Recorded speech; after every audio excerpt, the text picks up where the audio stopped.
उत्तर प्रदेश के हाथरस से यहां सत्संग के दौरान मौत की भगदड़ हुई, जिसमें कई लोगों की दर्दनाक मौत हो गई। यह हादसा कैसे हुआ, किसकी गलती थी, इन सब के लिए अब जांच तेज हो गई है। इस बीच बहुत बड़ी घटना से जुड़े 4 बड़े अपडेट आपको बता दें। इस हादसे में 116 लोगों की मौत हुई है, जिनमें ज्यादातर महिलाएं हैं। सत्संग कराने वाले बाबा फरार हो चुके हैं, उनकी तलाश इस बीच जारी है। उत्तर प्रदेश सरकार की तरफ से बनी जांच टीम ने अपना काम तेज कर दिया है। इस बीच एक और बड़ी अपडेट यह आ रही है कि सीएम योगी आदित्यनाथ अब से कुछ ही देर बाद यानी 10 बजे हाथरस पहुंचेंगे, जहां वो पीड़ित के परिवार से मिलेंगे, पीड़ित परिवार से, और अस्पताल में घायलों से मुलाकात कर उनका हाल भी जानेंगे। यानी सुबह 10 बजे अब से कुछ ही देर बाद योगी आदित्यनाथ पहुंचने वाले हैं हाथरस, और वहां जो पीड़ित परिवार हैं उनसे मिलेंगे, और साथ ही साथ वो अस्पताल में जो घायल लोग हैं उनसे मुलाकात कर उनका हाल भी जानेंगे। 4 तस्वीरें हम आपको दिखा रहे हैं किस तरह से सत्संग के बाद यहां 116 लोगों की दर्दनाक मौत हो गई। 80,000 की एक तरह से परमिशन थी, लेकिन 2.5 लाख वहां पर इकट्ठा हो गए थे। तो आपको बता दें कि सूरजपाल उर्फ भोले बाबा फरार चल रहा है, उसके बारे में अभी तक कुछ पता नहीं चल पाया है। हालांकि एफआईआर दर्ज हो गई है, लेकिन इसमें बाबा सूरजपाल का नाम नहीं है। और जो बड़ा अपडेट है वो ये कि योगी आदित्यनाथ वो पहुंचने वाले हैं। सुबह 10 बजे का वक्त तय है जब सीएम योगी आदित्यनाथ हाथरस पहुंचेंगे, और वहां जो पीड़ित परिवार हैं उनसे मुलाकात वो करेंगे, और साथ ही साथ जो घायल लोग हुए हैं उनका हाल जानने के लिए अस्पताल भी जाएंगे योगी आदित्यनाथ।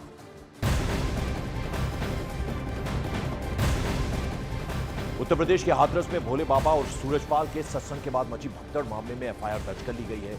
पुलिस की इस एफआईआर में सत्संग के जो आयोजन करता है मुख्य सेवादार देव प्रकाश मधुकर, उसका नाम है, लेकिन इस एफआईआर में बाबा सूरजपाल का नाम नहीं है। पुलिस की एफआईआर के मुताबिक इस सत्संग के लिए 80,000 श्रद्धालुओं की भीड़ इकट्ठा करने की परमिशन मांगी गई थी, लेकिन इस सत्संग में उससे कहीं ज्यादा, दोगुने से भी ज्यादा यानी 2.5 लाख से ज्यादा लोगों की भीड़ को इकट्ठा कर लिया गया। साथ ही साथ कार्यक्रम के लिए मांगी गई जो अनुमति थी उसमें नियमों और शर्तों का सीधे सीधे उल्लंघन किया गया। तो ये एफआईआर दर्ज कर ली गई, उसकी कॉपी हम आपको दिखा रहे हैं इस वक्त टेलीविजन स्क्रीन पर। इसमें आयोजकों ने जो नियम है उनका सीधे सीधे उल्लंघन किया गया और यातायात में बाधा पहुंचाई गई। 80,000 लोगों के लिए परमिशन मांगी गई थी, लेकिन वहां 2.5 लाख के करीब लोग इकट्ठा हो गए। तो आप समझ सकते हैं जहां 80,000 लोगों के लिए जगह हो, वहां अगर 2.5 लाख लोग आ जाएं, इतनी गर्मी पड़ रही है, स्टैम्पीड हो गया। और ये जो बाबा है सूरजपाल उर्फ भोले बाबा, वो फरार चल रहा है। एफआईआर में उनका नाम नहीं है, तो ये सवाल खड़े करता है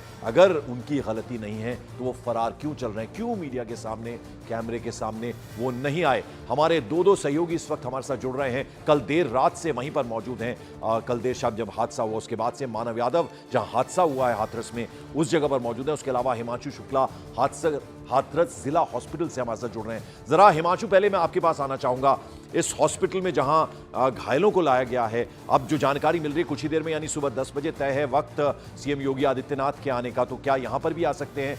क्या इस वक्त वहां पर चल रहा है, जरा बताएं। बिल्कुल पंकज, देखिए सबसे पहले आपको तस्वीरें दिखाएंगे। ये जिला अस्पताल है जहां पर मौजूदगी है न्यूज 18 की टीम की, और आप देखेंगे यहां पे एरिया को पूरी तरीके से कॉर्डन ऑफ कर दिया गया, बैरिकेडिंग्स कर दी गई है, पुलिस के सीनियर अफसर्स मौजूद हैं, और ये साफ संकेत हैं कि आपसे कुछ ही देर में उत्तर प्रदेश के मुख्यमंत्री योगी आदित्यनाथ आएंगे। और देखिए किस तरीके से यहाँ पे चूना डाला गया है, तैयारियां पूरी कर ली गई हैं। और मैं कैमरामैन से रिक्वेस्ट करूंगा कि आपको दूसरी तरफ भी दिखाए। दोनों तरफ बैरिकेडिंग जिला अस्पताल की तरफ कर दी गई है और कॉर्डन ऑफ किया गया एरिया, भारी संख्या में पुलिस फोर्स का डिप्लॉयमेंट किया गया, एंट्री एग्जिट बंद कर दी गई पूरी तरीके से। और ऐसा माना जा रहा है कि अब से कुछ देर में उत्तर प्रदेश के मुख्यमंत्री योगी आदित्यनाथ आएंगे, लेकिन यहां आने से पहले वो यहां की हाथरस की पुलिस लाइन में मौजूद रहेंगे, और वहां पर जो जनप्रतिनिधि हैं, जो पुलिस के सीनियर अफसर्स हैं, जो हाई लेवल कमेटी गठित की गई है, वो तमाम अफसर वहां मौजूद रहेंगे और उनसे पूछताछ की जाएगी, उनसे ब्यौरा लिया जाएगा अब तक जांच में क्या कुछ निकल के आया है, नेग्लिजेंस किस स्तर पे था। पुलिस प्रशासन दोनों के अफसर मौजूद रहेंगे। और देखिए सबसे महत्वपूर्ण यह है, एफआईआर में साफ तौर पे इसका जिक्र किया गया है कि 80,000 की जो क्षमता थी उसकी अनुमति मांगी गई थी संयोजक की तरफ से, और इसके अलावा जो भीड़ थी वो करीब 2.5 लाख से ज्यादा थी। तो आप अनुमान लगा सकते हैं कि दोगुनी से ज्यादा भीड़ यहाँ पे मौजूद थी। लिहाजा कैसा रहा होगा, क्योंकि स्टैम्पेड हुआ है, 116 लोगों की मौत हुई है। और हिमांशु, जरा समझने की कोशिश करेंगे आपसे, क्योंकि वहां आप मौजूद हैं, जो घायल हैं या फिर जिन लोगों की मौत हुई है उसकी बड़ी वजह स्टैम्पीड हुआ, तो क्या दम घुटने की वजह से, सांस लेने में दिक्कत हुई, क्या वजह उसकी रही, और जो घायल लोग हैं उनका क्या जो उपचार चल रहा है, इसके अलावा आसपास के जो शहर हैं, उसमें एटा हो, आगरा हो, अलीगढ़ हो, वहां तक भी रेफर किया गया है कि कुछ घायलों को? बिल्कुल देखिए पंकज, यहाँ पर जिला अस्पताल में हाथरस के 10 लोग हैं जिनका इलाज चल रहा है और सभी जो है वो सेफ बताए जा रहे हैं। मेरे साथ एक फैमिली भी है जो अपने परिवार को ढूंढते हुए यहाँ पहुंची है। सिकंदराबाद में यह हादसा हुआ है। मैं बात करने की कोशिश करता हूँ। मैडम, क्या नाम है आपका? राधा। कहाँ से आई हैं आप? शंकरपुर। क्या हुआ है और कौन आपके परिवार के सदस्य आए थे यहाँ सत्संग में? चाचा जी आए थे हमारे, गोपाल चाचा जी। कब आए थे? कल सत्संग में आए थे, पता नहीं पड़ा कहाँ लता पड़ा वो। अच्छा, चाचा जी का कुछ पता चला कहाँ है? नहीं पता चला, नहीं चला। तो कहाँ गए आप? हाथरस देख लिया, सिकंदराबाद देख लिया, एटा देख लिया, अभी आगरा जाना बाकी है। तो यहाँ पे किसी पुलिस अफसर से, किसी प्रशासन के अधिकारी से बात हुई? नहीं हुई, किसी से नहीं बात हुई। तो चाचा जी कल सत्संग के लिए कितने बजे निकले? सवेरे लेग रहे थे, क्या 7-8 बजे करीब।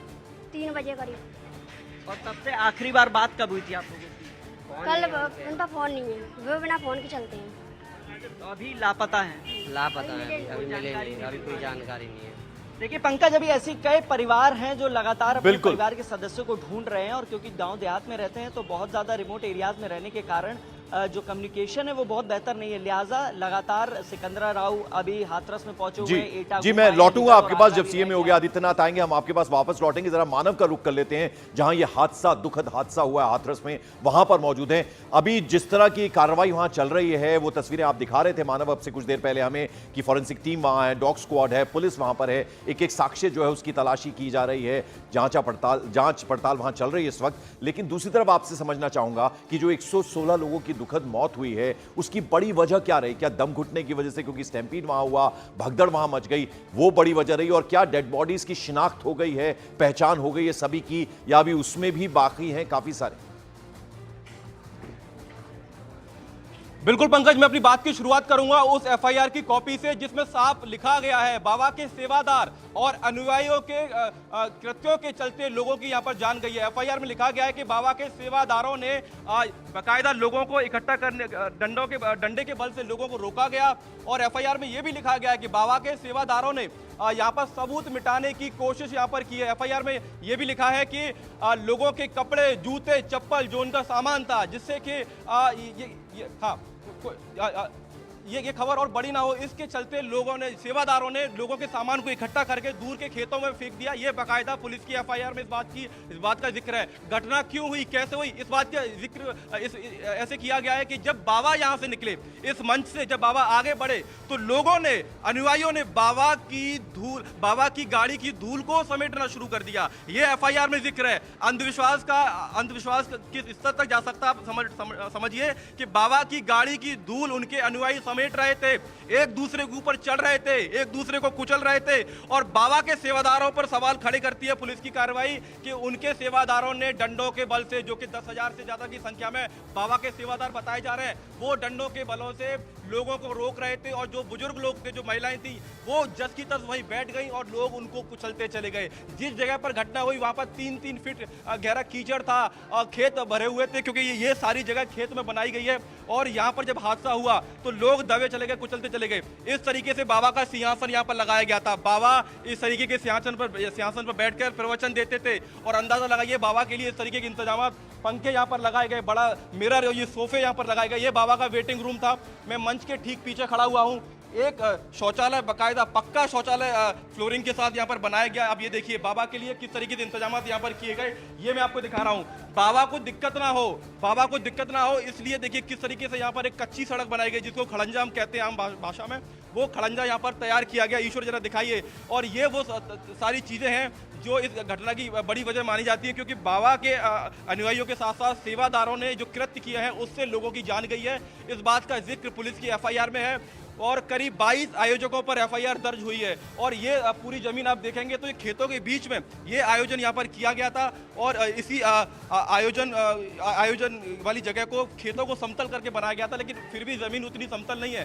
जब लोग यहाँ पर गिरे तो एक दूसरे के ऊपर गिरते चले गए। लेकिन अब पंकज, अब मुझे थोड़ा सा समय और दीजिएगा तो मैं आपको कुछ ऐसी तस्वीरें दिखाऊंगा जो चीख कर बयां करती हैं कि जब यहाँ पर घटना हुई तो किस तरीके से लोग जहां थे वहीं पड़े रह गए। जो खास तौर से मैं बार बार इस बात का जिक्र कर रहा हूं कि 116 लोग जो मरे हैं उनमें से ज़्यादातर 95% सिर्फ महिलाएं हैं और इसके बाद बच्चे आते हैं और सिर्फ एक पुरुष की इसमें मौत हुई है। तो आप अंदाज़ा लगाइए कि बाबा की अनुयायी सबसे ज़्यादा महिलाएं हैं।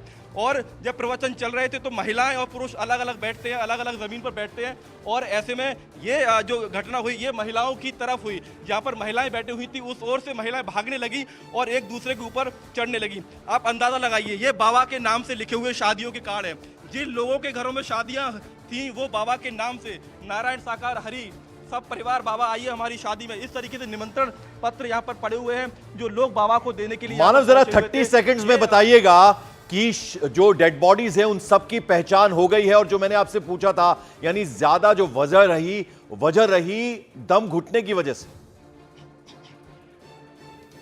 बिल्कुल, देखिए दम घुटता गया क्योंकि लोग एक दूसरे के ऊपर चढ़ते गए। उम्र बहुत ज्यादा थी, 2.5 लाख लोग यहाँ पर इकट्ठा थे।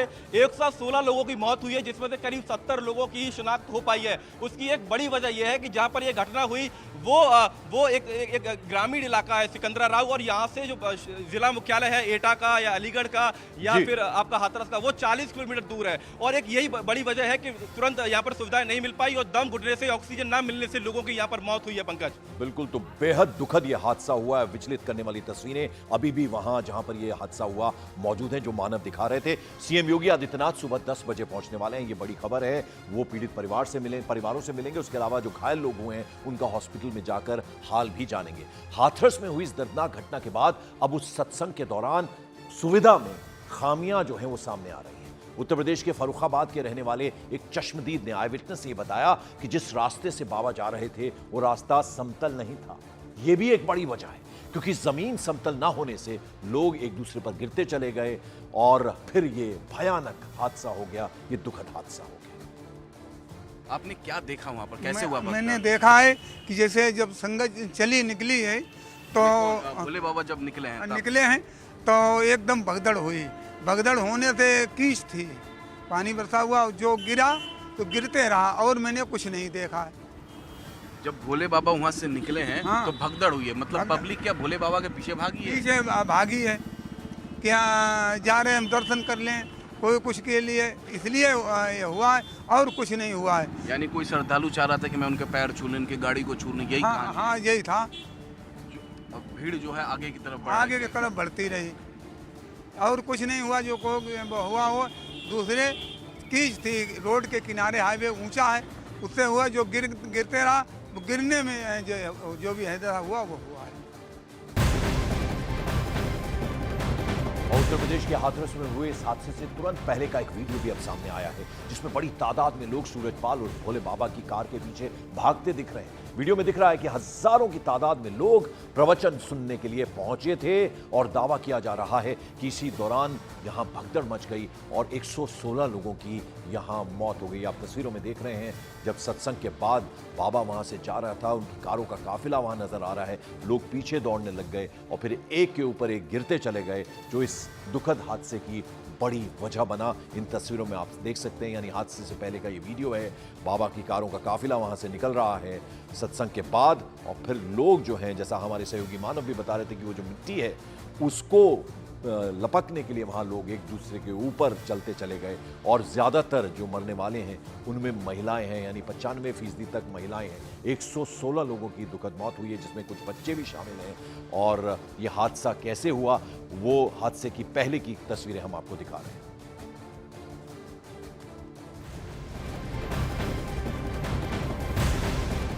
और उत्तर प्रदेश के हाथरस में सत्संग के दौरान हुए हादसे के बाद से सूरजपाल उर्फ भोले बाबा फरार है। पुलिस की टीम लगातार सूरजपाल उर्फ भोले बाबा की तलाश में जगह जगह छापेमारी कर रही है। हाथरस के साथ साथ मैनपुरी में भी बाबा के ठिकानों पर पुलिस छापेमारी के लिए पहुंची, लेकिन पुलिस की दबिश में बाबा अभी नहीं मिले। एक तरफ पुलिस की टीम मैनपुरी में आश्रम के अंदर तलाशी अभियान चला रही है, तो वहीं आश्रम के बाहर पूरी पुलिस फोर्स तैनात है। मैनपुरी और हाथरस के आसपास के जो डिस्ट्रिक्ट्स हैं वहां सूरजपाल उर्फ भोले बाबा की तलाश की जा रही है। तो वहीं आगरा में भी बाबा के घर का पता चला है। ये घर करीब 10 साल से बंद पड़ा है, वहां भी अब पुलिस पहुंच गई। तो बाबा की तलाश अब तेज कर दी गई है और अलग अलग जगहों पे जो जो ठिकाने हैं बाबा के, और जहां ऐसी उम्मीद की जा रही है कि बाबा फरार होने के बाद हो सकता है, वहां पर पुलिस इस वक्त पहुंच रही है। और हाथरस